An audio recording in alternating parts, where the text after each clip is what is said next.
Call to order a meeting of the Board of Selectmen and Licensing Commissioners for the Town of North Andover, Monday, August 31st. Please join us in the Pledge of Allegiance. Oh, we gotta find people for that. I pledge allegiance to the flag of the United States of America and to the republic for which it stands, one nation, under God, indivisible, with liberty and justice for all.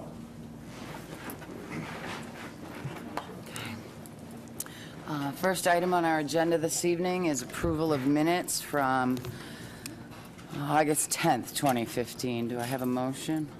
So moved to approve the minutes from August 10th, 2015 as written. All those in favor? Aye. Aye.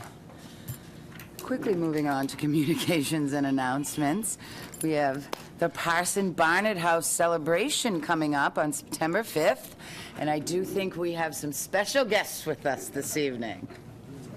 I'm Parson Barnard, and I'm only 367 years old. Look but, great. You know, my house was built 300 years ago in 1715, and the Historical Society wants to, and we want to celebrate the fact that the house is 300 years old.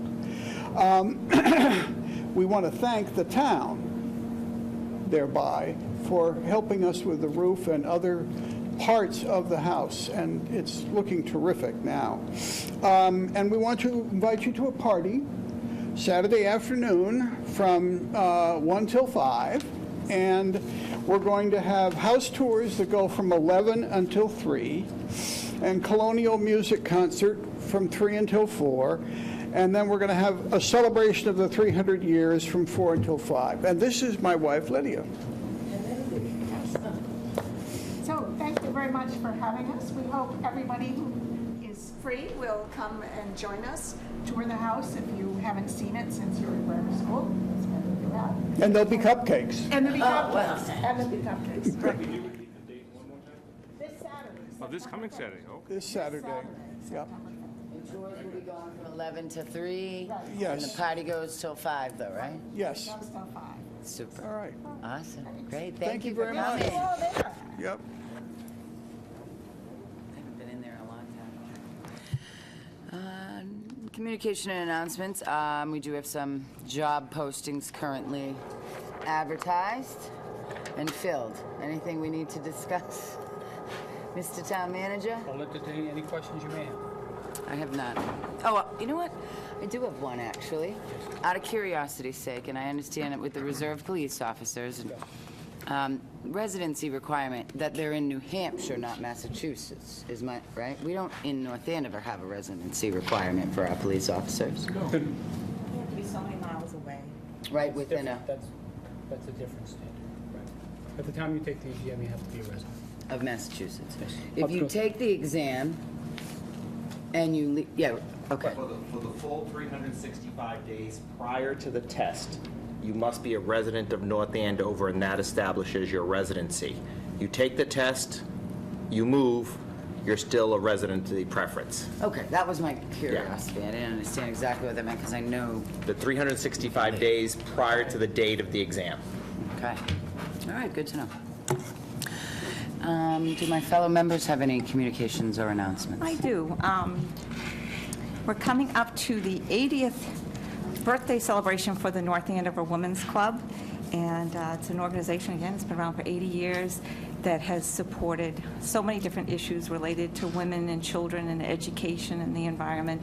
So they're having a celebration, a high tea at the Stevens Estate, and that will be September 20th. And it'll be a light, high tea type of lunch with scones and pastries. We will also have a woman who will teach us all that we need to know about tea etiquette. We'll also be having a small performance from the Acting Out group, and a collection of hats, one of which was Lady Di's, will be on display. And the tickets are $35. It's 2 to 4. And if you're interested, you can just give me a call. I'm in the book.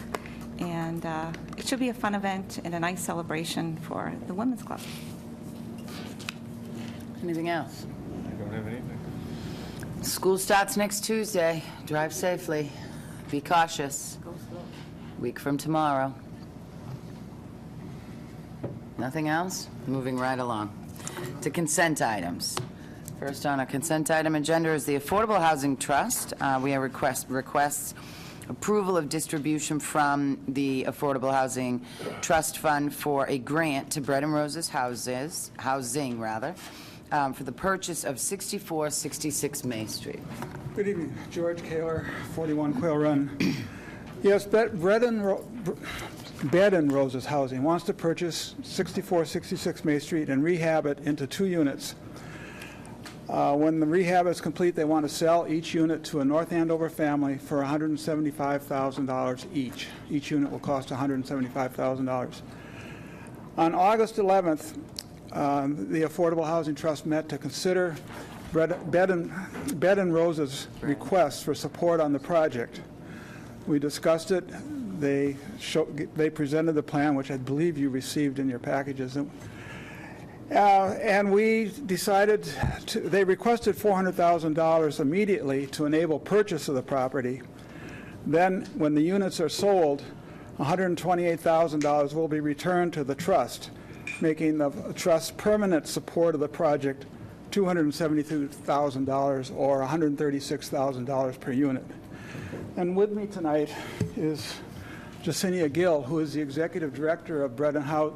Geez, I've always said Bread and Roses, and Mary had to correct me about 5 times, and I still make them Bed and Roses. Jacinia is the executive director of Bed and Roses. Bread. It's actually Oh, bread. bread. It is Oh, bread it's and bread. roses. You're correct, George. It's all right, George. It's all right. Everybody does everything. A thought in their head, you can't get rid of it. Yeah, okay. Well, I have to sit down as quickly as possible. This is Jacinia, and she will explain the project to you in more detail. Thank you, George. Good evening. As George mentioned, I am Jacinia Gill. I am representing Bread and Roses Housing. Following my predecessor, Mary Marr, you may have met her last year. She is happily retired somewhere in Maine. And I'm standing before you, as I did stand in front of the trust earlier in the month, to request support for a wonderful affordable housing project on May Street. It is actually a duplex-style 2-family home that we intend to acquire, renovate, and then sell to 2 income-eligible homeowners. So what we intend to do is put in place a party wall agreement, which would allow us to sell to 2 income-eligible homeowners as opposed to selling it to 1 income-eligible homeowner and allowing them to rent. As you may be aware of, we are a community land trust, so we own the land, and that's how we are able to continue to make the property affordable in perpetuity, and allows us to sell the improvements on the land, the structure, to low-income families. I'm definitely open up for questions, but otherwise I'm just following George's lead and asking for your support on the project. I think that it's important to note that last year, I'm a member of the Affordable Housing Trust. Yes. And last year was the first time that we partnered with Bread and Roses Housing. And it was an incredibly successful joint venture, and we were able to house a family that had been living in North Andover for over 10 years, renting, and are now very proud homeowners in North Indeed. Andover. I personally am very excited about this particular project because it will allow us to keep 2 more families in North Andover as homeowners. Absolutely. So I hope my fellow members are as excited as well. I want to echo that. I think it's great that you're here and partnering with the North Andover Board. I just had questions about points of clarification. Sure. So in our packet, it said that you were going to purchase both sides. It's a duplex, so they're identical on each side. They are identical, although one has had more renovations than the other. So one side is currently a 3-bedroom, 2-bath. The left side has had less work and currently is a 2-bedroom, 1-bath. We intend to reconfigure the left side considerably to match the right side, which is a 3-bedroom, 2-bath home. It's currently been through the years, it was an owner-occupied rental on one side. Did the committee consider perhaps making it a 3-unit so that you have one for, say, a larger family, and then maybe 2 other people that, for a smaller family, so that, or is it just too much work? It would, financially, I think I think eventually we would like to get a 3-family. This particular configuration just Doesn't work. Right. Because it's The nice numbers to don't be able work. to maybe give housing to people who just need a 1-bedroom, that you can serve the needs of, you know, different types of families, is what I'm trying to say. I agree. I hope that we will continue to collaborate with the trust, and perhaps that is something we can consider in the future. At the moment, we have a great opportunity for families living in North Andover, actually 2 families living in North Andover. But I think, point well taken, we can certainly look at those options in the future. Thank you, Madam Chairman. I would like to continue to encourage the Community Preservation Committee, which last year voted or approved $100,000 for the Affordable Housing Trust, to continue to focus on the benefit of combining their proceeds of their annual allotment of funds, providing to the Affordable Housing Trust. I think the example of this particular project, or the benefit of this type of project, which is consistent with what happened last year, is the flexibility and mobility of the process, where Bread and Roses Housing was able to identify a property, and very quickly the Affordable Housing Trust was able to act on that, bring it before the board. And instead of having a project which can take, just because of the complications of government, 9, 10, or 11 months, in this particular case, I don't have the exact date, but Bread and Roses Housing certainly identified the property less than 60 days ago, and we're here today. So continue to encourage the Community Preservation Committee to dedicate funds to affordable housing projects like this through the Affordable Housing Trust, so that we can continue to find ways to keep families in town. I think it's a great opportunity. Couldn't agree more. So just on that, so preferential treatment is given to North Andover residents, or North Andover residents would be the ones that, I mean, how does that work? Is it preferential, and if you don't find someone from North Andover, then you start widening that search, or is it going to be families from North Andover that will end up purchasing the home? It's a wide net. It is local preference, living but also working, or having a child attending North Andover schools. So it's very unlikely, I believe, that we would have to income qualify a family outside of North Andover, and it is a trust requirement, so we will do what is required to ensure that a North Andover family lives in both units. I probably asked this last time, is there veteran preference? No, and the reason for that is, and it's funny, at the last meeting when we did discuss this, one of the reasons that we didn't use home funds, that we don't use home funds for the last project as well as this project, is because at that point, we would then not be able to have a North Andover preference. So we have decided, the trust has decided to not give our money, our home funds, in the next round back into the pool. We're going to request them. I actually have reached out to John Radka again, and one of the next projects we'd like to do would be a veterans preference, where that wouldn't necessarily have a North Andover preference with it. But why not? Why Because not the if state that doesn't would allow work? us to. Okay. So, yeah. We would have to expand, with this particular project, we'd have to expand out of North Andover. We wouldn't be able to have that North Andover preference. So the hope is, and I think this plays off well with community preservation, that if community preservation and affordable housing trusts work well together, which we are showing that, they're kind of funneling down some funds to us that we can move a little quicker and actually are producing some good projects. If we can continue that partnership, the goal is to do a number of these a year, not just one, some for veterans and then some for North Andover.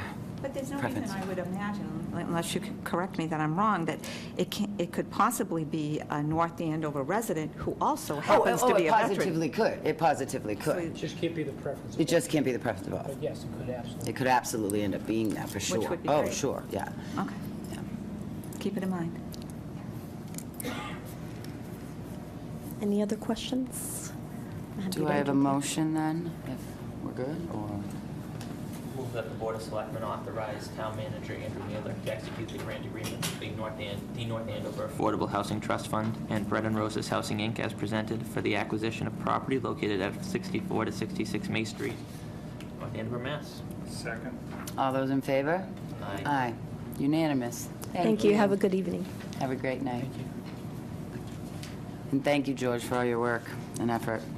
And I'd actually like to thank Lori Burzlaff as well, because she has been a tireless member of this trust, and she has done great work for it, so I thank you. We have an appointment to the Festival Committee as well this evening.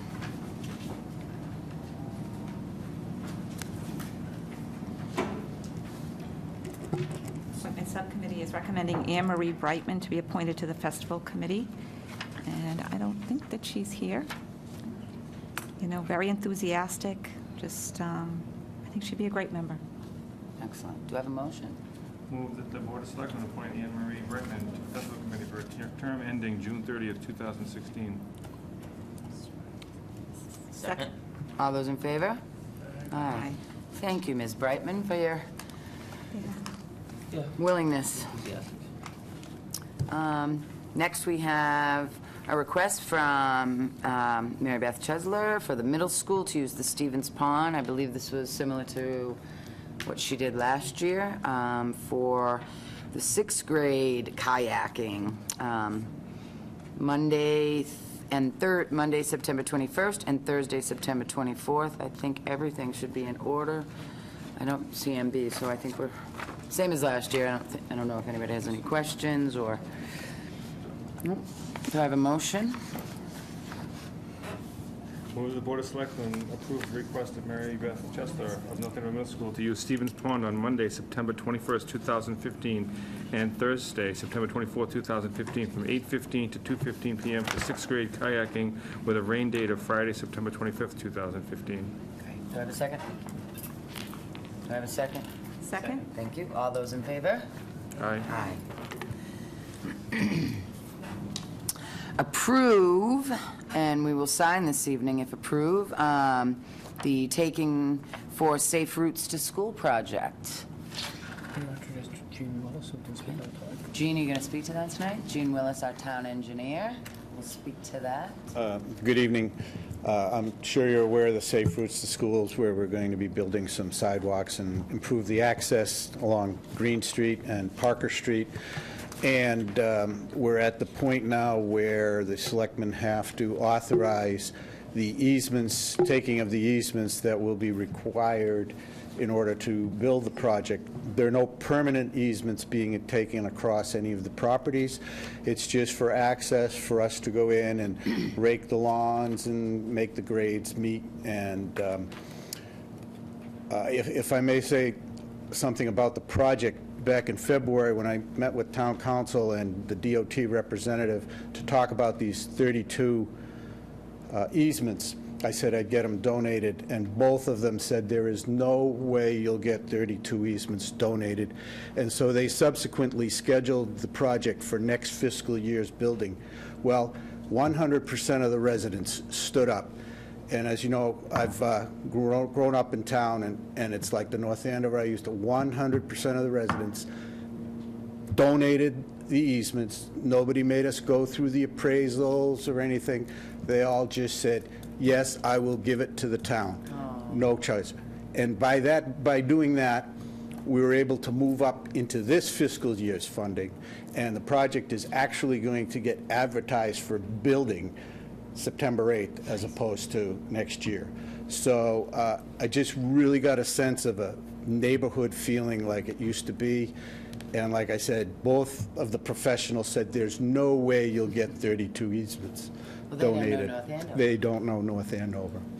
And So, Jean is humbly missing an important part. It just wasn't possible unless Jean went door to door and spoke to the folks and made the personal connection with the residents and helped them understand what the project was about. Again, this is a $1.6 million project fully funded by the state and the federal government, which will make significant improvements to the entire neighborhood. But if it wasn't for Jean making that extra effort, quite frankly, just mailing off letters would not have resulted in the same outcome. Great, thank you. The 9mm helped. Oh, my God. You got a back row of cops over there. I hope that's a camera, Jean. It's recorded. I'm always getting recorded. I can't deny it. That would have been a don't print Are there that for any sure. neighbors that actually maybe made it, that came this evening to hear this? So we could thank them in person, but no, okay. Jean, thank you for Maybe. taking the time to talk about what a great neighborhood it is. That's, you know, that could have just been missed, and I think that's really important. that It really everybody is. know. Plus, they're my neighbors. Yeah. I'm Yeah. not on the list, but it's my neighbors. But it was really a neighborhood. People knew their abutters, and it was a really good North Andover feeling. Downtown Okay, Rock. thank you. Thanks, Chief. Before we move to a vote, how many did he say, 33? 32? Yep. These are temporary easements to allow the contractor to get on property, sometimes standing on private property, to make the improvements of what on public property. And at the completion of the project, we'll make sure that everything is restored to the proper form, and we're done. Okay. I have a quick, no, you just talked about. It's construction, so you never know when this is a surprise. No, I mean, surprised as far as taking more of their property than they think they're going to take. None of this is taking private property, it's all in the public way. Sometimes It's people just have grassed working into on the their public way. It's working, standing on their property in order to... So we're not using any of their land at all for... It's like painting a fence kind of thing. You have to Yeah. stand on your neighbor's yard to paint the fence. It's the same kind of thing. They have to stand on their yard in order to make the improvement. These are temporary access easements. By the way, it was town meeting vote that have provided you the authority to make the approval this evening. I know administratively it might be a little bit, but anyway, we could send a quick thank you letter to all of them. Thank you. Sure. I mean, it could be a form letter, but let's send it all to all of them. Neighborhood ribbon cutting, too. Let them know that it is appreciated, because this is a big deal for everybody downtown, and particularly the kids getting to and from Especially school. the kids. It's not just So- those neighbors that are Right, benefiting. it's not just those neighbors, but I would like to, if we could, A lot of walkers right in that area. A lot of walkers. acknowledge that. Okay. Do I have a motion? Move that the Board of Selectmen, pursuant to the authority granted by the vote taken under Article 6 of May 19th, 2015 town meeting, to take by eminent domain temporary easements in the parcels of land shown on a plan entitled Easement Plan dated July 22nd, 2015, prepared by Allen and Major Associates, Inc., and to execute the order of taking in the form presented to us by Town Council, which easement shall terminate 3 years after the order of taking is recorded. No damages are awarded for said taking, and further, the affected owners have waived damages for said taking. Second. All those in favor? Aye. Unanimous. The conservation restriction to Essex County Greenbelt Association for Half Mile Hill. We have purchased properties up there. Conservation restrictions. Do I have a motion? Do I have anyone to speak to it now? Do I have a motion on that? All I can say is, let me tell you, that's a great place to go visit within about the next month to 2 months. It's beautiful. absolutely beautiful. It's beautiful protected land. You get great vistas, and when the colors are in full foliage, you won't regret taking a little time. I know, Vicki, you walk up in that area a lot, and it's spectacular. It really is. It should be noted that 3 parcels associated with this. One is Half Mile Hill Summit. Second is Sunny Ridge, which is off Osgood Street. And the third is the Usla property, if you may recall, was purchased, a portion of the land of the Usla property was purchased back, I think, 2012 by town meeting vote of the CPC. Madam Chair, I'll move that the Board of Selectmen approve and sign the conservation restriction to Essex County Greenbelt Association for Half Mile Hill, Summit, Sunny Ridge, and the Usla property as presented. Second. All those in favor? Aye. We have a right of first refusal on the affordable unit resale at 3 Harvest Drive, Unit 207, which is Oak Ridge Village and Maplewood Reserve. Madam Chair, I move that the Board of Selectmen decline the right of first refusal to purchase the affordable housing unit at 3 Harvest Drive, Unit 207. I'll second that. All in favor? Aye. Aye. Unanimous. We have a request for a disposal of a surplus vehicle from the police department. Vehicle, sorry, no, I was just looking, You can I was do it. reading out loud. No, I was reading out loud. There are 3 vehicles requested by the police chief to be surplus. I support the recommendation of the police chief to surplus those vehicles. They'll be used as trade-ins for 2016 approved capital purchases. Great. Move approval? Second. All those in favor? Aye. Aye. Looking for approval for the water sewer abatement policy. So, Madam Chairman, as the policy-setting board for the water and sewer system, several months ago, probably close to a year ago, we had an experience to have to use the policy for an abatement application. And what we recognize, which is always good when we reflect on policy some years later, Ms. Burzlev and I could not quite figure out how to navigate from the beginning of the policy to the end of the policy and benefit the residents as intended. So, and any time a policy is written, and then a decade or so, you look back at it traditionally, and different eyes look at it. Traditionally, you find that maybe you would have done things in a slightly different fashion. It's not, doesn't change the outcome, it's just, different set of eyes, different processes. So we struggled with not the intent of the policy, but how a resident would navigate from the point of abatement application to coming to the conclusion of whether or not they would receive an abatement application. So we rewrote the policy. There is no, with the approval of the DPW director who is involved in that, who is himself and his staff, primarily his water foreman, are the two folks principally involved, to make sure that they also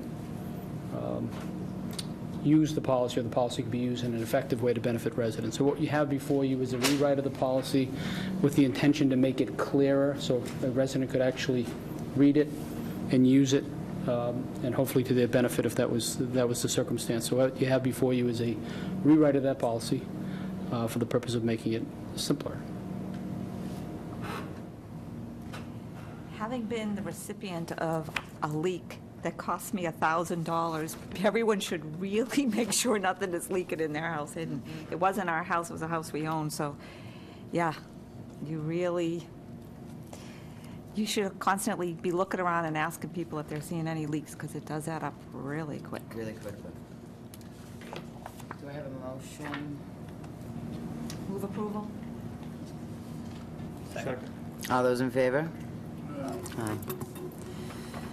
Okay, we have a request from Glenn Alt, our water treatment plant superintendent, to waive all permit fees for the Raised Pond Project sewer station improvement project. Move approval to waive the fees for the project. Second. All those in favor? Aye. Next up is Columbia Gas, requesting permission to install new gas services. Anyone here from Columbia? That's all right. Traditionally, we've been handling, as you may recall, the Board of Yes. Selectmen provided the authority to the town manager to sign off on these requests when they were basically service connections or under a certain distance, and anything of beyond the sort of customary service connection distance I would bring to the board for approval. Although these are new services, the distance of the connections are longer than what is traditional, so I wanted to make sure the board approved them. Is this service connections to the house, or dig the road up To the again? house. It's not digging the road up So again. maybe they're going from oil to... Well, they may have to dig the road up, right? They don't have existing gas. The town's becoming a mess of But there, potholes. Mr. Manager, on a slightly different, same topic, there was an article in, I believe, Patch that talked about leaks in town, that known gas leaks. I don't pay attention. You don't pay attention to that? You don't think we need to worry? Well, I haven't always found Patch to be the most reliable as of late. Patch, I assume you're not talking about the gas leaks. Right? No, but it was, they were citing a source, and I can't remember. But Oh, I thought okay. it was a little troubling that, I think do you have any information on it? The information I can provide is that article was part of a broader article, really for the benefit of multiple communities. There's been a belief throughout the Commonwealth and really in other states as well that even a minimal amount of gas leak subsurface can have an impact on the roadways, but also can have an impact on trees and tree roots. So although I did not read the article verbatim, my guess is that it was part of an article which was that the name of the community was replaced and it was put on other communities as well. So it wasn't a town-specific problem, but really was addressing a broader problem. I was just more concerned about people in danger, yeah.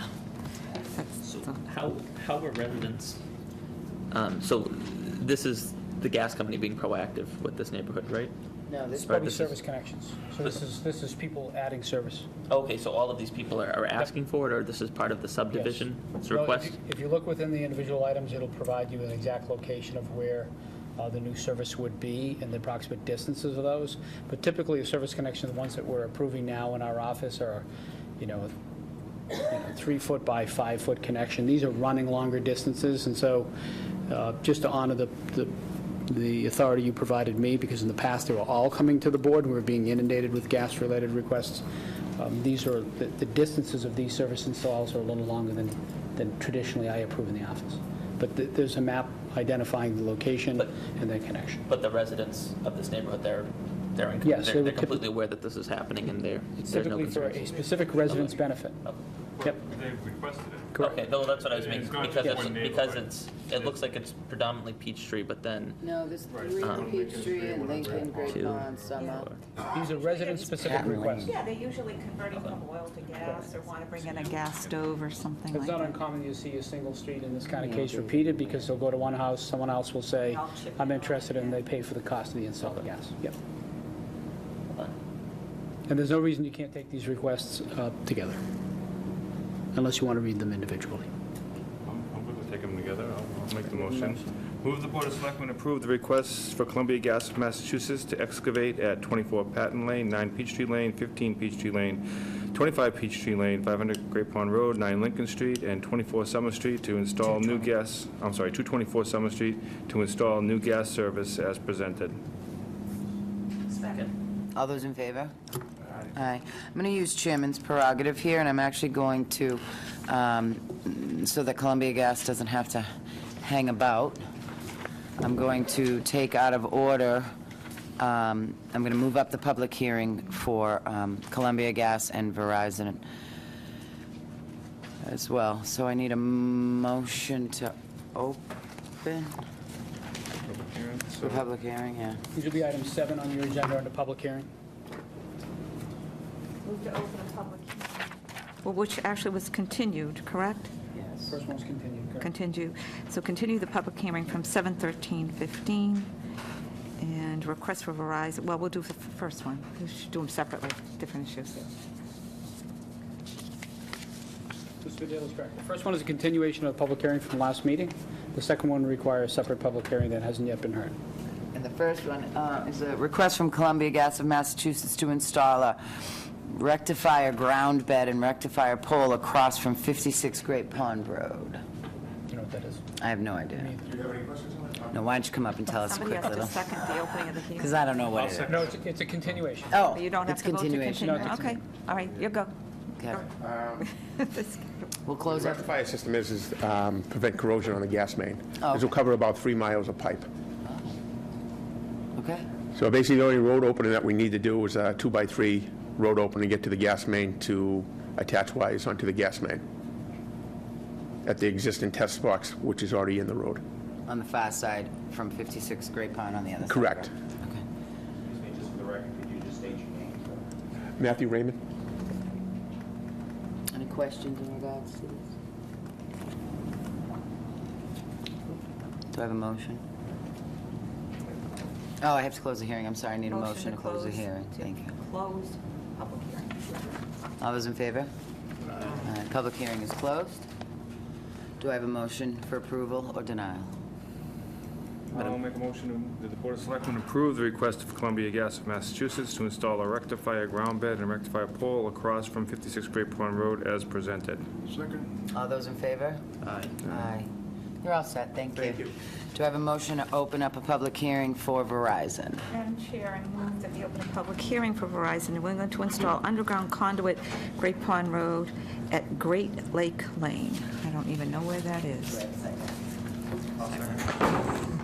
All those in favor? Aye. Public hearing is now open for the petition from Verizon. Good evening, Madam Chairman, members of the board. For the record, my name is Joseph Gleason. I'm a right-of-way agent with Verizon New England, Inc. I work out of the engineering office located at 900 Chelmsford Street in Lowell. Before I begin my presentation, I do want to thank the chair and the board for taking this out of order. That is much appreciated. You're welcome. Yeah, I saw the agenda, it's very much appreciated. No, it doesn't happen very often at all, so I am... I took another look today. Great. I think we're going to move that out of order. Much appreciated, thank you. I will only take 30 seconds of the board's time. This is a fairly simple and innocuous request. There is a new 5-lot subdivision, cul-de-sac going in off of Great Pond Road at Great Lake Lane. Generally, we would have a tie-in at this location. My engineer didn't provide me a tie-in for this location. So the area, the subdivision is under construction. It's not too far off of the old North Andover Center. It's located approximately where 72 and 78 Great Pond Road is located. What Verizon and National Grid require is permission to lay and construct approximately 25 feet of conduit from an existing pole. It's a Verizon pole 29 over 223 into Great Lake Lane. I've been out there, I've looked at the layout. I think 25 feet is generous. I don't even think it's going to take 25 feet, but this is what the engineer had requested, so that's the sum and substance of my presentation. Thank you. You're welcome. Does anyone have any questions? Questions from the audience? Can I have a motion to close the public hearing? Sure, motion to close the public hearing for Verizon. All those in favor? Aye. Did I jump too quick? No, I Did you- just looked up. Oh. Madam Chair, I move approval. All those in favor? Aye. Thank you. Good evening. Can I have a motion to move into licensing? Madam Chair, I move that we move into licensing. Do I have a second? Second. All those in favor? Aye. We are now in licensing. Okay, we are now in licensing. Okay, first on the agenda for licensing is a request from Merrimack College for an all-alcohol license for a donor BOT reception at the Rogers Center for Performing Arts on Wednesday, September 17, 2015, from 5 to 10 p.m. Move approval. Second. Do I have anyone here? Any discussion? All in favor? Aye. Okay. Next on the agenda for licensing, we have two hearings for alleged liquor license violations. So what I'm going to do is just talk real quickly about the process that we're going to follow. We're going to take each case individually, or each hearing individually, and we're going to follow the same process for each. So first we'll open the hearing. I'll read the notice that was sent to the license holder, and then the town clerk will swear in the officers, the investigating officers, and we'll hear their statements. And then any other witnesses for the town, our clerk will swear them in as well. And then the board will have an opportunity to ask questions of the witnesses. Let me clarify one thing. The only ones who will be asking questions tonight are the board members and the town council, and the license holder or his or her representative will be the only ones asking or making comments. There'll be no public comment or questions tonight. Only those specifically involved with these hearings will be making comments. So then, the license holder will then be asked if they received the notice. The license holder will be given an opportunity to speak if they would like, and call any witnesses if they'd like. And then the board will have an opportunity to ask those witnesses questions as well. And then the motion will be made, and the hearing will be closed. So it'll be very simple process. So we'll start first. I'll have a motion to open a hearing. So moved. Second. Okay. For which one? No. Okay, I'm sorry. Move to open public hearing for Time Restaurant located at 97 Turnpike Street, North Andover. Second. All those in favor? Aye. Okay, we are now in a public hearing for an alleged liquor license violation at the Time Restaurant in North Andover, Massachusetts. I will read the notification that was sent to the license holder. As soon as I locate that, here it is. Thank you. This was sent to Chu Li Li, manager of Time Sushi Hibachi Inc., 97 Turnpike Street, North Andover, Mass. Regarding a possible violation.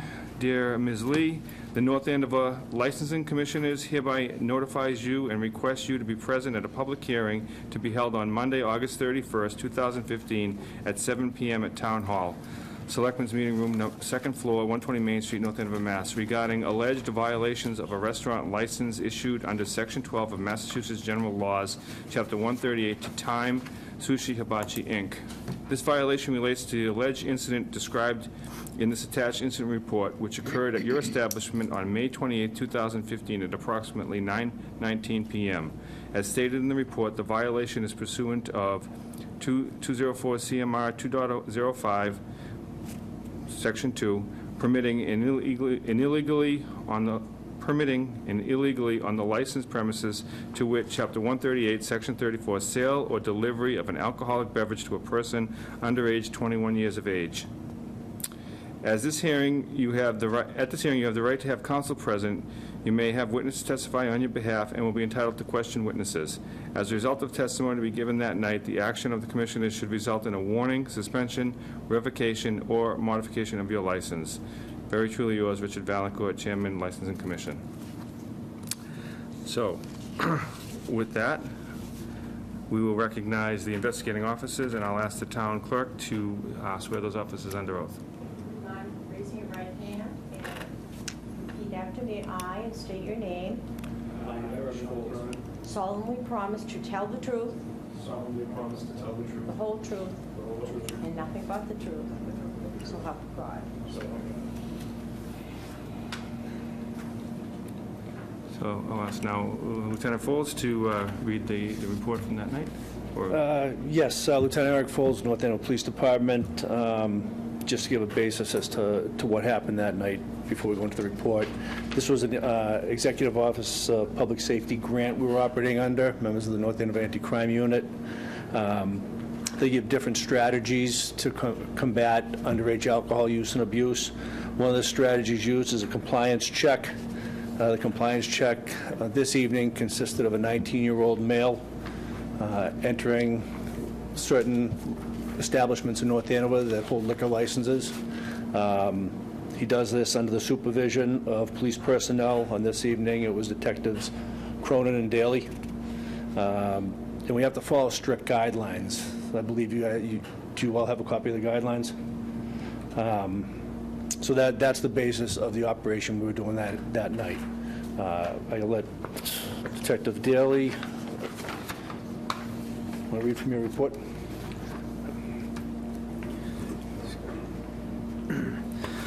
Detective Sean Daly, I'll read the report.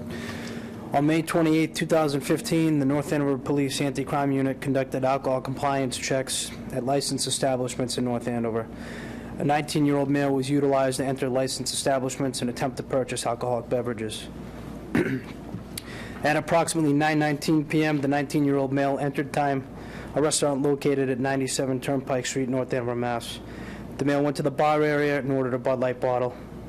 The female employee did not ask for identification and gave the male a Bud Light bottle. The 19-year-old male notified Detective Daly that he'd served an alcoholic beverage and exited the premises moments later and met with the detectives in the parking lot. The 19-year-old male informed the detectives of what occurred inside the restaurant.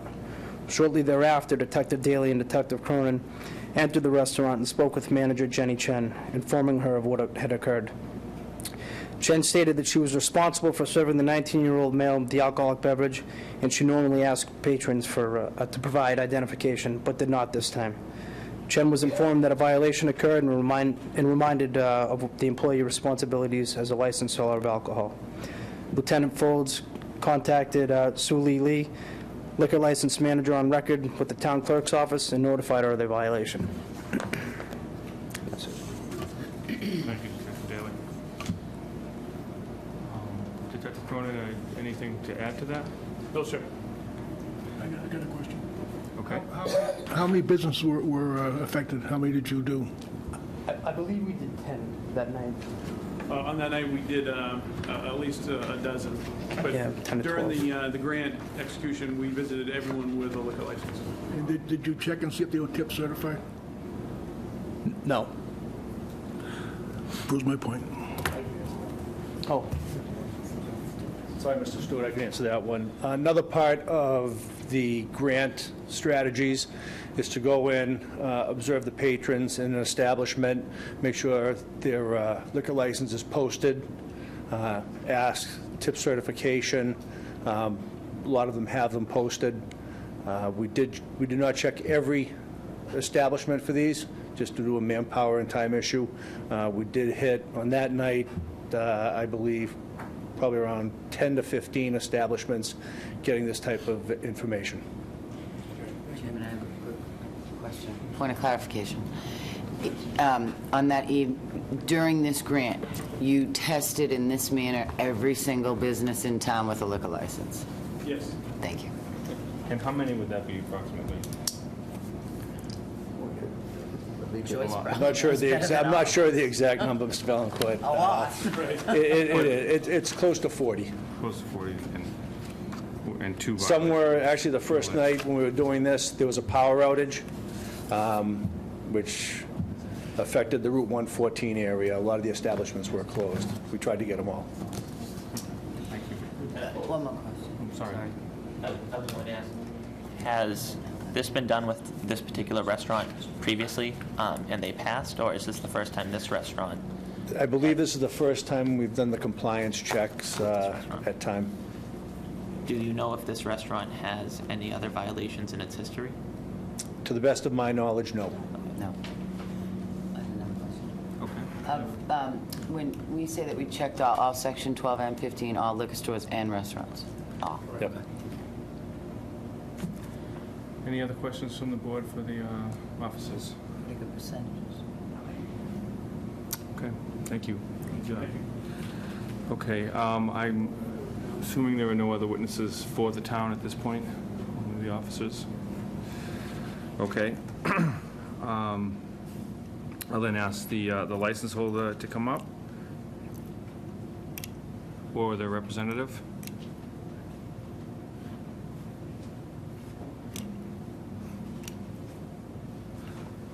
Before we, Mind raising your right hand. I, and state your name. Solemnly promise to tell the truth, the whole truth, and nothing but the truth, so help you God. So help you God. okay, thank you. Who will be speaking for the license holder? My name is Fan Ling. I'm Trey Lady's husband. She just got a baby about 2 weeks ago, so please allow me to speak for her. Okay, so let me ask you, do you agree with the facts as they're presented by the officers?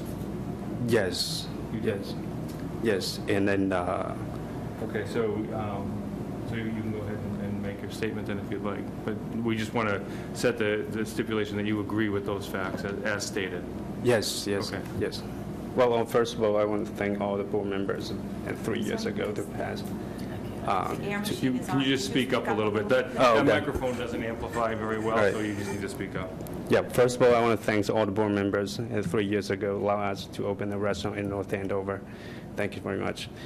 And tonight I didn't bring our attorneys or like anyone else using my broken English speaking here. But that doesn't say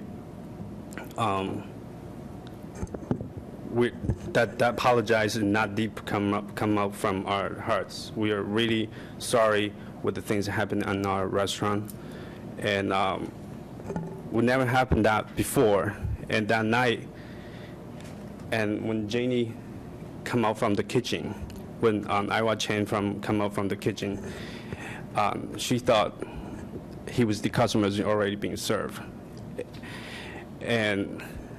but I know that's not the excuse to have that situation happen in our restaurant, and we are really sorry about that. And then tonight we not try to deny anything, and we just hope all of you guys can give us one more chance, and we will promise that will not happen again in our restaurant, and we get all the employees in our restaurant which can touch, serve all the alcohols in our restaurant to have the tip certificate. It was 7 of them, so everybody will have. And before it was 5, but we have 2 girls was coming about 2 weeks ago. So we get them the tip certificate too, and we have the daily meetings right now every day. The first things on the meetings is tell them to cut the customers' IDs, and when they try to order the alcohols, and every day, every single day. So we not just check the age for the customers when they come and try to get the drinks. We also bought this machine would have the lights when they flash on the driver's license, would come out, if it was real driver's license, would come out the watermark. So, and we train the servers know how to use this machine and make sure we're not having anyone have like fake IDs in our restaurants. And then I don't like to talk that much tonight, and the mistakes we make is definitely our responsibility. It's our fault. There's no excuse to deny anything, and we just hope you guys can give us one more chance. We promise that will never happen again in our restaurant. Thank you. May I ask, when did you buy the machine? Is this a recent purchase? The machine? Yeah. The one there in your hand? Yeah. Yes, yes. Okay. Well, because the Merrimack College just nearby, so on the first day when we submitted the permits, try to open a restaurant in North Andover, and then we hear all the stories from New Beijing's or from other restaurants, and then on the first day when we opened, I told all the employees, we don't want to be another Beijing, and we will not be another Beijing. So that's very important. And we want to be more restaurant, not bar. Right. That's why we only have 8 seats on the bar. And we want to serve more food, not alcohols. But for restaurants, so we need liquor license, also serving the food. And by this one, well, because sometimes the students, they will come up from like other states. So sometimes we can't tell that this is real or fake. So that's the reason we buy this machine. May I ask how much it cost? This one's, it's about like 150. Okay. And so what you've said previously, that all your staff is now tip certified? Yes. Okay. Well, I have to tell you, I've been to your restaurant with my family, and Thank you. and to your credit, every single member of my family, from ranging of age of 23 at the time to 31, they were all carded, to your credit. Which was very good. Right now, we also change the rules in our restaurants. When the service is switched, when the customer been served by one of the servers, but that service, the time's up. When the other service come to the table, they have to break up them, no matter who. And also about the hibachi chef, every time when they come out, because when the chef's cooking, they normally give customers some sakes. Right. And the chef would cup them too, no matter they have the drink in front of them or they don't have the drink in front of them.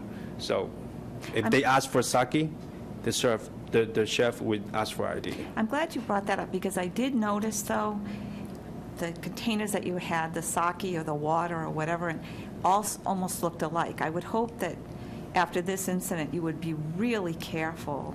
Yes. Because they were all in white. Yes.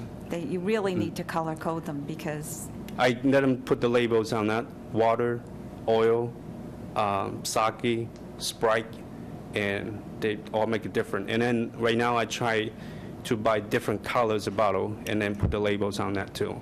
So to make sure the chef, when they was very busy, they would not grab the wrong bottles. How long have you been in business now? How long has it been? And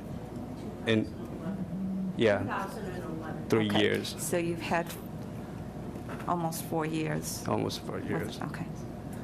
How long has your employee, the one who didn't ID, Officer Folds, 19-year-old, how long has that employee been employed with you?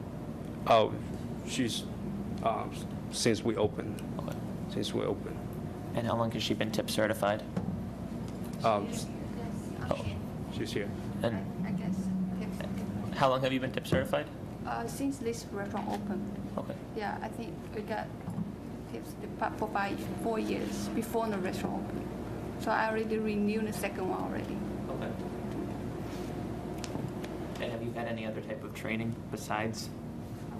Have you had any other type of training besides through the tip process? Yeah, I training online. I taken the course online. Take about 5 hours to training on the how to serve in the alcohol. Okay, thank you. Any other questions from the board? Okay, I think we've heard all the testimony that we're going to hear on this incident tonight. So I'll hear a motion to close the hearing. So moved. Second. All in favor? Aye. Okay, so the hearing is now closed. We can no longer hear any testimony. At this point, to the board's pleasure, we can make a motion as to whether or not we feel that a violation has occurred, and then we will discuss what we'd like to do about that. So can I hear a motion on the result of the hearing and whether or not a violation has occurred? Mr. Chair, I do believe a violation has occurred, but I think under the circumstances, I would also move that they get an extremely stern warning this time.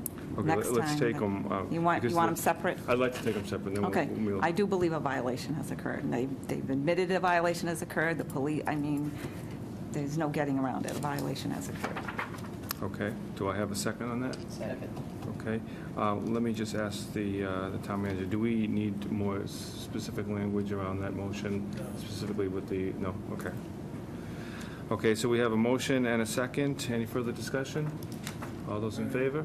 Aye. Aye.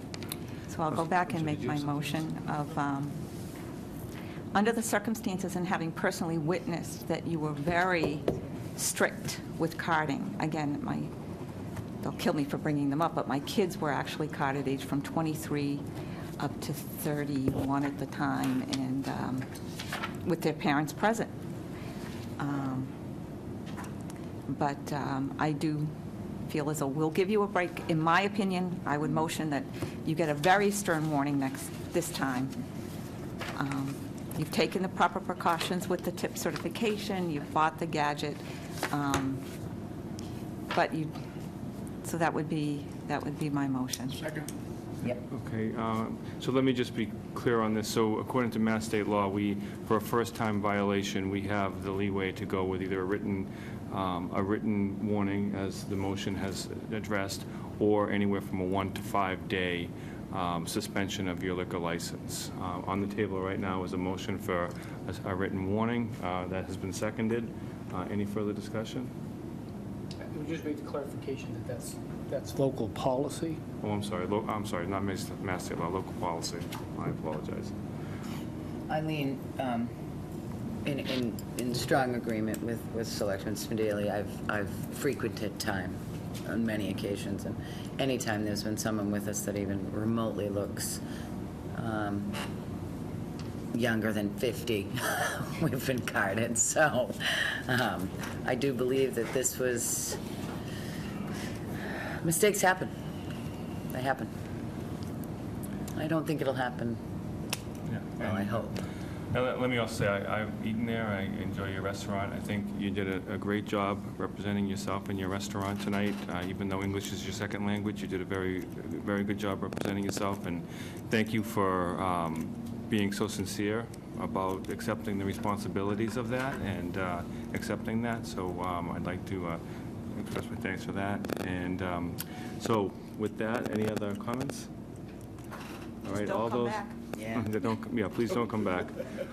All those in favor of issuing a written warning to the Time Restaurant, please signify by saying aye. Aye. Opposed? Okay, unanimous vote. All right, let's keep it good. Let's not see you back here unless it's No, to we don't celebrate wanna see you something. there. Next time. Before she had her baby, he was taking care of her. You're never short-staffed like that. And Jenny, who is family, was trying to do too much on her. Okay. Well, you have to now tell us, did you have a little boy or a little girl? So we talked so much about this. Yeah, I do, I remember. We were so careful, so. Did you have a little boy or a little girl? Yes, little girl, about 18 days old now. Congratulations. Congratulations. Okay, well, thank you. So I'll hear a motion to open the second public hearing. To close? Oh, wait, I did that. We already did that. So moved. Okay, all those in favor? Aye. Okay, so we are now in a public hearing for Artie's Corner Store located at 4 Main Street. We'll follow the same process. I'll ask the investigating officers to come up and make their statement. You've already been sworn in. I don't feel we need to swear you in again, so we'll go forward with it.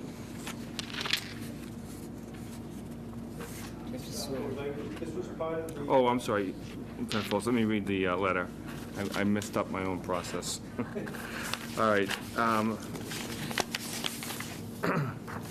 August 10, 2015, to Mohammed J. Alam, manager, Setu Inc., 4 Main Street, North Andover, Mass. 01845, regarding a possible violation. Dear Mr. Alam, the North Andover Licensing Commissioners hereby notifies you and requests you be present at a public hearing to be held on Monday, August 31st, 2015, at 7 p.m. at Town Hall, Selectmen's Room, 2nd floor, 120 Main Street, North Andover, Mass., regarding alleged violations of a restaurant license issued under Section 12 of Massachusetts General Laws, Chapter 138 of Setu Inc.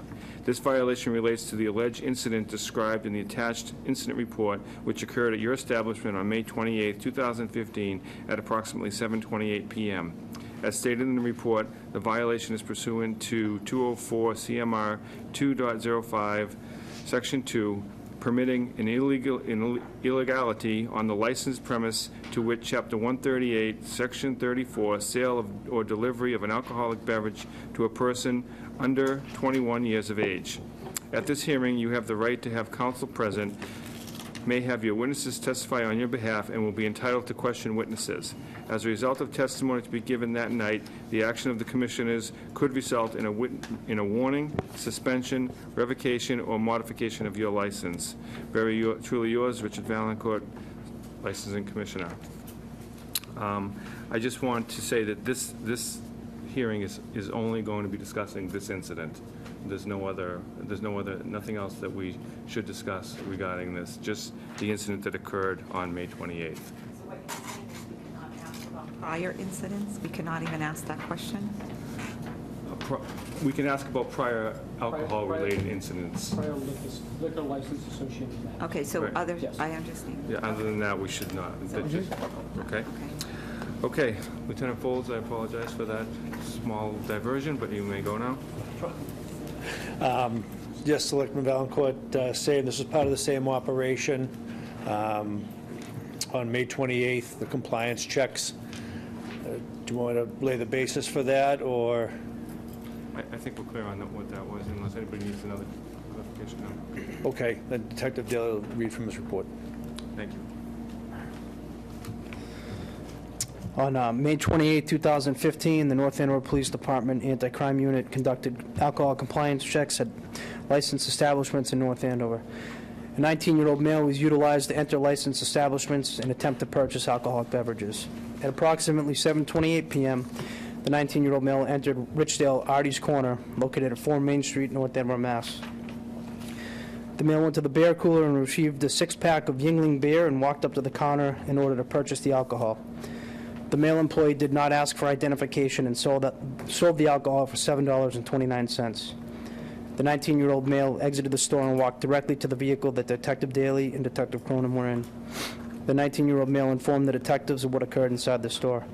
Shortly thereafter, Detective Daly and Detective Cronin entered the store and spoke with business owner Mohammed Alam, informing him of what had occurred.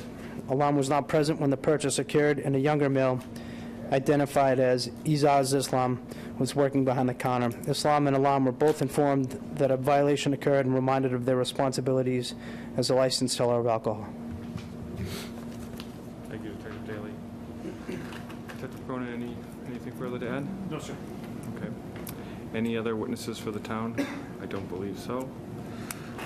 So I will ask the license holder to come up, please.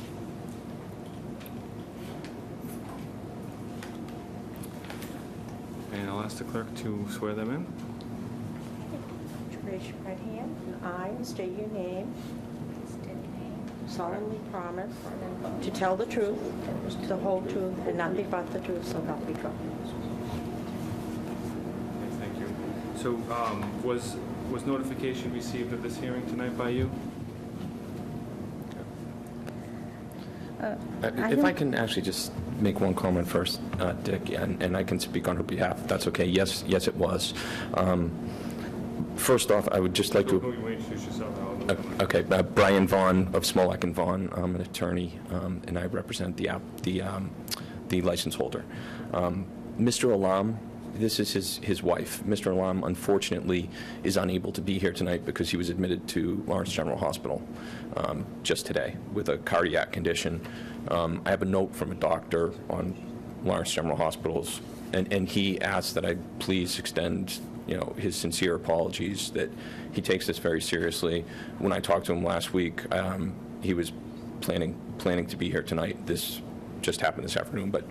So, I'm sorry, your name is? Hasinda. I'm Alam's wife. Because my husband is sick last night, he was in Lawrence Hospital, he has a cardiac problem. That's why he told me, wherever you go, and we are very sorry that this happened. Because... So you are not the license holder, then your name is not on the liquor license through ABCC? I am the business owner. But do we know? He is I believe he's the manager. Yeah, he's the manager. And Okay, so also the license holder. Okay, I guess I need some counsel there. Can we just... Again, a recommendation, Ms. Bradshaw, do you have the license application? Just to make sure we understand who's on the license? Mr. Rowan is listed as the manager. Okay, so Mr. Alam is listed as the manager. Manager on record for holder. Yes. And Mr. Alam was one of the individuals involved. Right. So can we proceed with that? I guess As long as counsel is willing to represent his interests. You can, it's your choice. You can choose at this point to decide that you'd like Mr. Alam to be here, continue the hearing, meaning to continue the hearing, not Yes. take action, or you can continue to No, take information from the people present. If I would prefer to continue the hearing this evening with Mr. Vaughn representing the license holder, if that is agreeable to all parties. I'm assuming you've been retained as their attorney to speak for them. And I have been, and if it, factually, I can say, we're not going to contest what occurred this evening. He consents to that. There are some circumstances we'd like to explain as to why it happened, and some other circumstantial things we'd like to explain, just which would speak more to the punishment as opposed to factually whether or not there was a violation. Okay, so- She's ready to admit that. So, by stipulating to the facts as presented, then you waive your right to question the officers, the investigating officers, correct?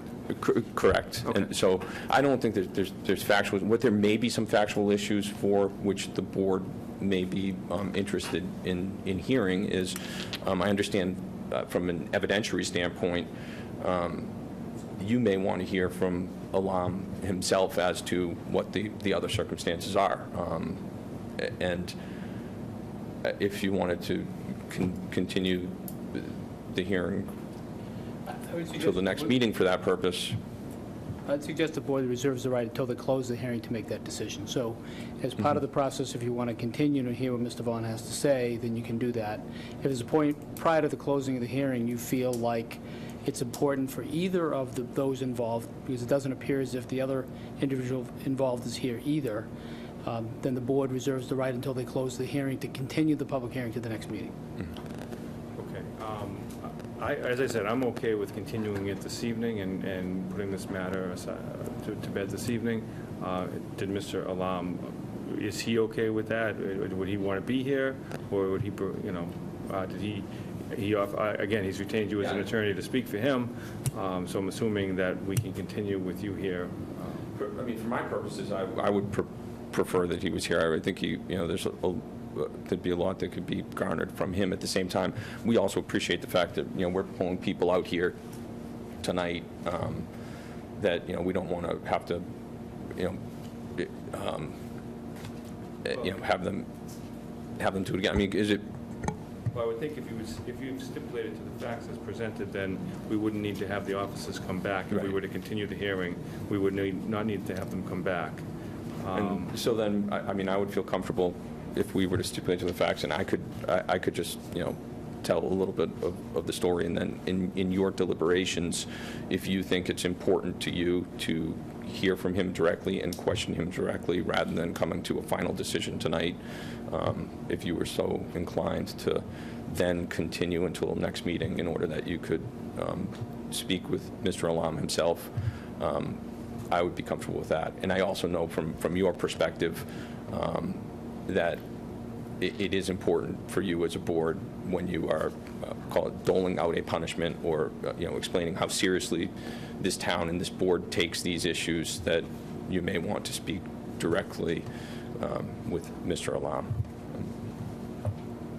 Okay, since you stipulated to the facts, then why don't we go ahead and you can make your statement, and then we'll discuss it as a board whether or not we want to have Mr. Alam come in and continue this hearing or continue it to closure tonight.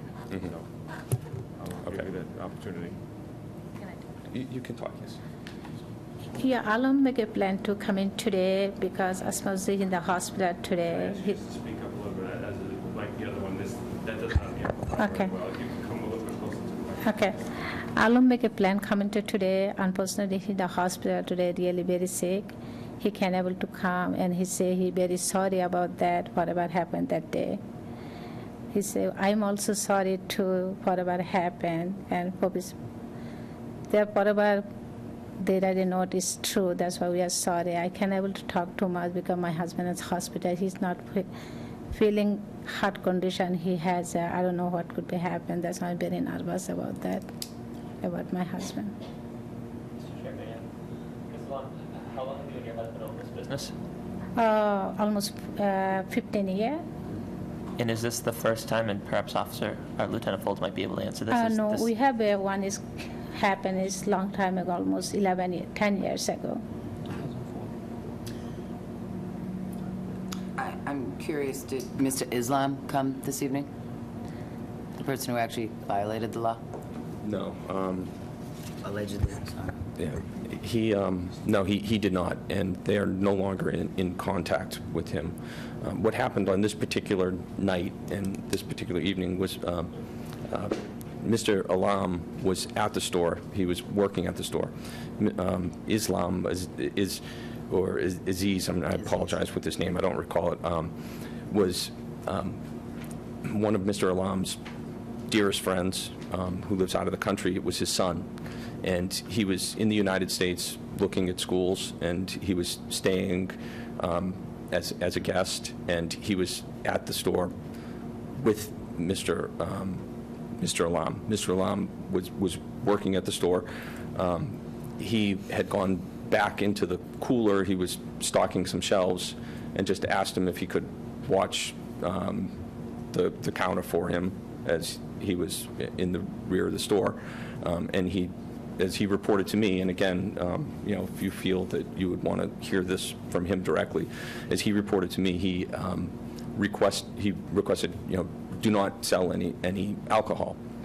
Apparently, what he was told is that it got kind of busy, and this all occurred while he was in the back room, and he was unaware of it until the officers had come in. And I asked him myself when I was sitting down with him, well, whatever happened to the kid who sold us? And he said, I was so upset and angry with him, and I lost my temper with him, and I yelled at him, and he left, and apparently he hasn't seen or talked to him since. And I don't know if you can expand on that.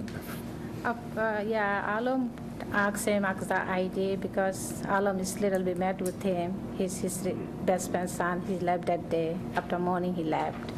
After that, we don't have any, phone call with him, nothing. Then I buy the machine. After this happened, we buy the checker machine. Right. Was Aziz Islam an actual employee? Oh, no, he's he's coming to Alum friend's son. He coming to visit with us. So was he on the books? Was he working for you? No. Not he's an employee? No, he's he not. was just in He the just store. help. Alum is not feeling good. He in the cooler. He just, but he's help. Can I express, you realize how frustrating that is as a licensing board, that you're here right now about somebody who wasn't even an employee selling alcohol in your establishment to an underage person? I mean, you understand how that... We are sorry. That's why Alum said that just was the, counter this and this employee, he did that. That's why we are very sorry about that. Alum also sorry too. I just wanted to clarify, because the volume is, it's difficult to catch everything you're saying. Did you say that day Alam wasn't feeling well, and that's why Mr. Islam was there helping him? No, Alam is cooler in the back in the cooler. He's not feeling good either. He said he was the, that he said it that time, and Alam is coming, push, officer is there too. Alam is coming, why you sell it? He said, I'm sorry. And you said you purchased a machine since then? Yeah, we And need what to type of purchase the machine did you machine. purchase? I have a receipt here. I bring the receipt.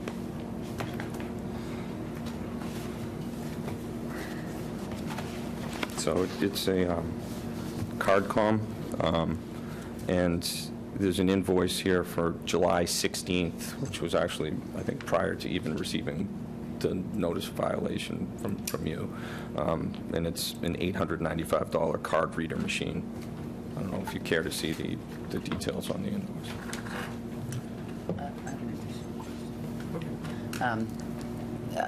I'm kind of stuck on Mr. Islam. Was Mr. Islam a relative or not? He's relative, yeah. Yes, he's related to you, right. Was he visiting, is he permanently in this country? Was he just visiting this country? He's permanent in this country. He visit he live in New York, actually, just he visit. So he lives in? Yeah. Okay.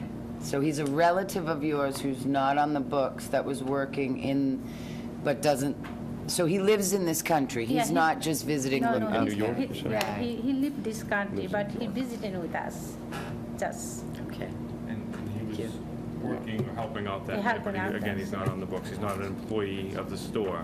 So he wasn't, as we would say, tip certified or certified or knowledgeable in the see sale of alcohol. I see an address of 318 Second Street for Mr. Islam. No, actually, this is wrong address, I don't police. know.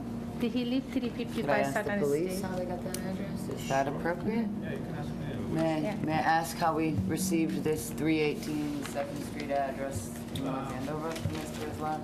It's in our names file. It was an address used during a prior incident that we dealt with Mr. Islam. That's the address he gave us. No, So we live it's in before. North Andover, not New York.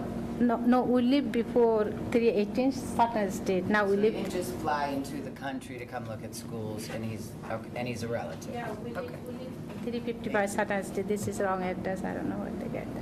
So, Lieutenant Foltz, may I ask you, you said this was an address from a prior incident? No, we live before 318 Sutton. Then after that, we live 355 Sutton Street. So I understand, but so my colleague, Selectman Watson, she noticed, importantly noticed that he has an address here in North Andover. Yeah. And we were just told that he was only here temporarily, and yet you said that you already have this address on file, Lieutenant Foltz, because of a prior incident? Not necessarily, maybe perhaps it's not related to Artie's Corner, but is there a way to know how long we've had that address for him?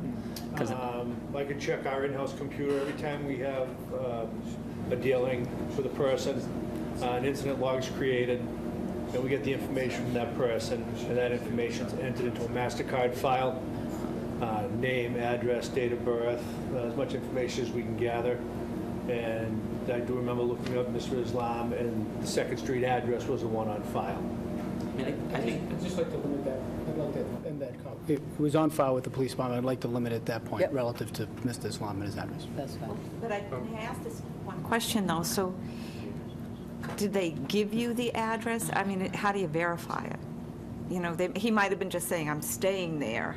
It was on file with the It police was on department. file, right? So you went by a No, but registered originally on file, that's what I'm asking. But how did it originally get asked?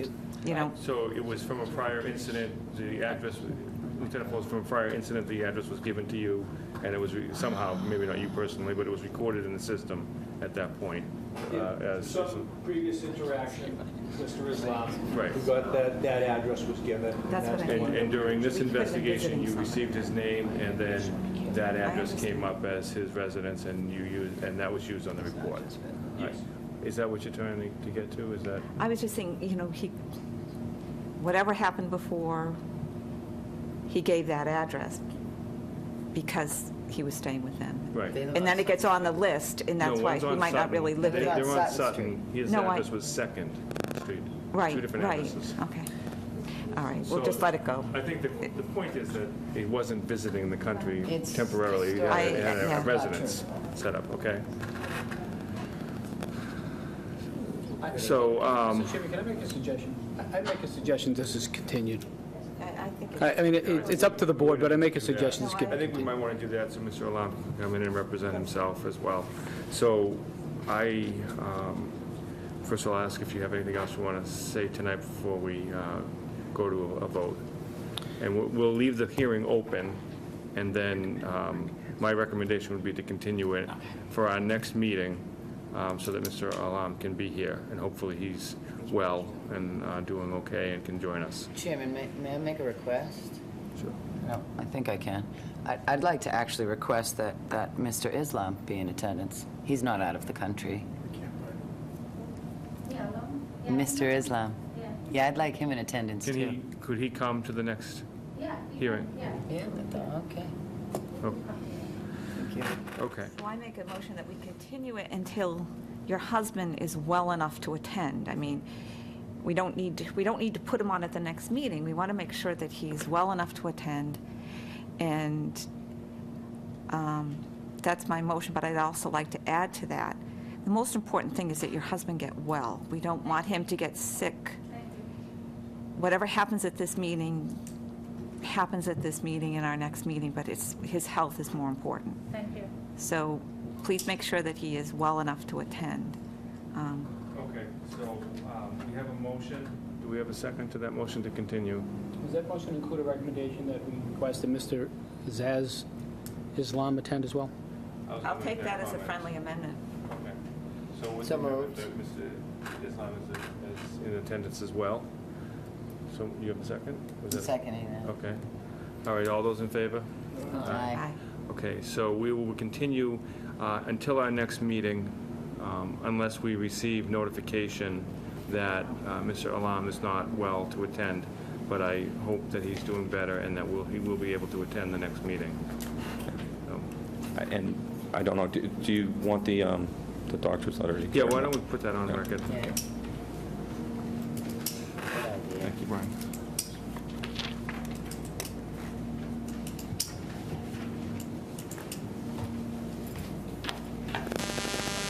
Okay, so we will send notification, and right now, when is our next meeting? September 14th. Well, I think right now, we're going to tentatively say it's going to be September 14th. I would suggest at least a week's notice whether or not Mr. Alam is well enough to attend. Thank you. Thank you. Thank you. Okay, I'll hear a motion to move out of licensing. So moved. All those in favor? Aye. We are out of licensing. We are into old business, which there is none. Thank you. There is no new business. Do we have any public comment? Stan? Attorney said school starts next week. Hey, guys, I can have public comment. And to let you all know. Come on up, Stan. Okay. Number like a day 43 without Stonecliff Road. I have to do this just for Ray's benefit every time I show up. If I didn't do that, he wouldn't like me as much. Right around the corner, Don, a moratorium is in order again. I want you all to know we just got our new track resurfaced this week. Yes. It's ready to go. So if anybody's interested, go up and take a look. It looks great. And I think it's all been working well with the fire station construction. No impediment to anything we've been doing, so that's been great too. So everything's just going really super. We're looking forward to the start of school. We had all our new teachers on a bus tour today to see the town of North Andover. They got introduced to our town. They stopped at the library and got library cards, and they had a cookout. It was a wonderful event. Huh? They didn't stop here. Yeah, well, yeah. They beat the other way. So anyway. And tomorrow morning is the official opening day for the staff, faculty and staff. So we're looking forward to a great school year. Great. Thank you, Stan. As always, I have a few comments. Okay. Last week was fantastic. This week up here is fantastic, but this beach is closed. What? Because we can't find lifeguards. What is he talking about? Two weeks of Stevie's Pond's been closed. And the reason it's closed, is because they say all the college kids are going back to school. Well, get somebody who's not a college kid to do it. It's 2 weeks. I stopped the week before and asked these people what they thought about closing early. He says, we don't have Mercedes to drive to the beach. We got to come here for our summer. That's what he told me. So is that an actual official policy that they won't hire high schoolers? We asked for it last year and got nowhere. Which closes the beach really, really early, but We've had it's a two very late fantastic start weeks. to school we this had year. two great weeks, and people. Been a rough couple of weeks, I agree. People are stuck at home. I think there's been a lifeguard shortage throughout the state of Massachusetts. So I if you've seen on Disagree, I 495, just hired 6 in the spring. well, on and turned away 495 there was, 4. on 495 there was advertisements for lifeguards. So What do they do at the beach when there's no lifeguards? They can still swim, right? Do I don't know, I hired do we have 6 to have lifeguards? this We spring post and turned signs? away 4. We will review that policy for next year and provide a recommendation at the time you set the fees. How's that? And they'll You say have to remind them, that's all. we can't find any college kids that are going back. The college kids went back this last weekend. They had a whole week they could have worked. They had to go off on their fancy Hamptons vacations. Yeah, it definitely varies. It definitely varies. My oldest went back on the 13th. I think it goes in cycles, as everything does. Maybe we encourage, maybe we somehow encourage or try to figure out a way. I do know that last year it was quite difficult for kids to find lifeguard local, with RY being under construction and all that. I do know it was difficult for kids to find, a certification program, that was much more locally. Well, that's a great idea. No, we talked about that. They used to have a junior lifeguard program and a lifeguard program, and that a long time ago. So we sort of got our own, but maybe it's something to consider. But then again, do we have staff that's qualified to teach lifeguarding? Well, you would bring in. From YMCA or something. Yeah, you bring in someone like take a junior lifeguard course. trainers. But I do agree with Dawn that school's going back late this year. It was fun. And the camps all ended and the Parents last need an outlet. right, parents do need an outlet. But somewhere, I agree. It's a good share of our this is a rough year residents, in but that general. is their whole summer. Oh, there are a number of that is their I summer. mean, growing up when I was a kid, I spent my whole summer there. These are families that are paying for permits too. I mean, Yes. we want to give them as much as we possibly can. That's a great point, Don. That's a And really. maybe if we expand it, and it's always closed this early, maybe if we can expand it, we could charge an additional $5 to offset the cost of payroll. I'm just saying that, I know a couple of years ago, we were able to keep it open through Labor Day weekend. A lot of it has to do, as Don correctly pointed out, with staffing. But we will I get review it. our staffing policy as a function of the fee-setting There's got to be process. somebody out there who's older who wants to be a lifeguard, who doesn't have to be college kids. Even if we limited the sort of access, but yeah, we'll look. yeah, into even if it was minimal, like, We'll certainly worth taking a look at. Makes sense. it's a great town asset, that's all. Any Ask the Manager? Ask them about Okay. the policy for only hiring. Next meeting is I Monday. think we should review that We only policy. got one One question, one meeting. Do I have a motion to adjourn? So moved. Second. All those in favor? We are adjourned.